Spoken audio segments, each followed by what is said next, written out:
ایک بزرگ آدمی اپنے نوجوان پوتے کے ساتھ کیمپ کی آگ کے پاس بیٹھا تھا۔ وہ جنگل کی خاموشی سے گھرا ہوا تھا، لمبے درخت ہوا میں ہلکورے کھا رہے تھے، پتے نرم آواز میں سرسرا رہے تھے۔ لڑکا اپنے دادا کی طرف دیکھ رہا تھا، زندگی کے طریقوں کے بارے میں مزید سیکھنے کے لیے بے تاب۔ دادا کے سمجھدار اور تھکے ہوئے چہرے پر پوتے کی نظر پڑی۔ ان کی آنکھیں مہربان تھیں اور ان کی آواز میں سالوں کے تجربے کا بوجھ تھا۔ دادا، آہستہ آہستہ گہرے سوچ کے ساتھ انہوں نے کہا، میرے اندر ایک لڑائی ہو رہی ہے، دو بھیڑیوں کے درمیان پوتے۔ ان کی آواز پرسکون مگر طاقتور تھی۔ ایک بھیڑیا سیاہ اور خوفناک ہے، دوسرا گرمائش سے چمکتا ہوا ہے۔ سیاہ بھیڑیا سائے میں چھپتا ہے اور اس کے آنکھیں سرد ہیں۔ ہلکا بھیڑیا کھلے میدان میں سورج کی روشنی میں کھڑا ہے، اس کا چہرہ نرم ہے۔ دادا نے کہا، ایک شیطان ہے۔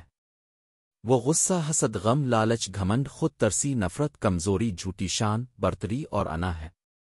سیاہ بھیڑیا گرجتا ہے، اس کے دانت ظاہر ہوتے ہیں۔ اس کے ارد گرد کا ماحول کشیدگی سے بھرا ہوتا ہے اور دور سے بادل گرجتے ہیں۔ یہ بھیڑیا جنگل میں حرکت کرتا ہے، اس کے ارد گرد سائے بڑے ہوتے جاتے ہیں۔ دادا نے کہا، دوسرا اچھا ہے۔ وہ خوشی، سکون، محبت، امید، مہربانی، سخاوت، ہمدردی، سچائی، شفقت اور ایمان ہے۔ ہلکا بھیڑیا پھولوں کے میدان میں باندھتا ہوا چلتا ہے، اس کی کھال سورج کی روشنی میں چمک رہی ہے۔ ماحول پرسکون اور پرامن ہے، ایسی خاموشی جو روح کو سکون دیتی ہے۔ منظر دوبارہ دادا اور پوتے کے پاس آگ کے قریب آتا ہے۔ لڑکا اپنے دادا کو دیکھ رہا تھا، گہری سوچ میں ڈوبا ہوا۔ پوتے نے پوچھا، کون سا بھیڑیا جیتے گا؟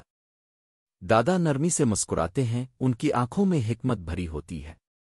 ایک لمحے کے لیے خاموشی ہوتی ہے، جیسے وہ سوال کو ہوا میں گزرنے دیں۔ دادا نے کہا، جس کو تم کھلاؤ گے۔ لڑکے کے چہرے پر ایک عجیب تاثرات رہ جاتے ہیں، کیونکہ وہ دادا کے الفاظ پر غور کر رہا ہوتا ہے۔ موسیقی مزید گہری ہوتی ہے جب لڑکا خاموشی سے آگ کے پاس بیٹھا ہوتا ہے، شعلوں کو ٹمٹماتی ہوئے دیکھتا ہے۔ لڑکا وہاں طویل وقت تک بیٹھا رہا، اپنے دادا کے کہے ہوئے باتوں کے بارے میں سوچتا رہا۔ اس نے اپنے اندر دو بھیڑیوں کے بارے میں سوچا، لڑائی جو اس کے اندر جاری تھی، اچھی اور بری عادتیں کو لے کر۔ ایک لمحوں کا سلسلہ جہاں اسے مہربانی اور غصے، سکون اور حسد کے درمیان انتخاب کرنا تھا۔ اخلاقی سبق، ہمارے اندر دو پہلو ہیں۔ اب جو پہلو اپنے افعال اور خیالات سے پروان چڑھاتے ہیں، وہ طے کرتا ہے کہ اب کون بنیں گے۔ اچھے بھیڑیے کو کھلائیں اور برے کو بھوکا مرنے دیں۔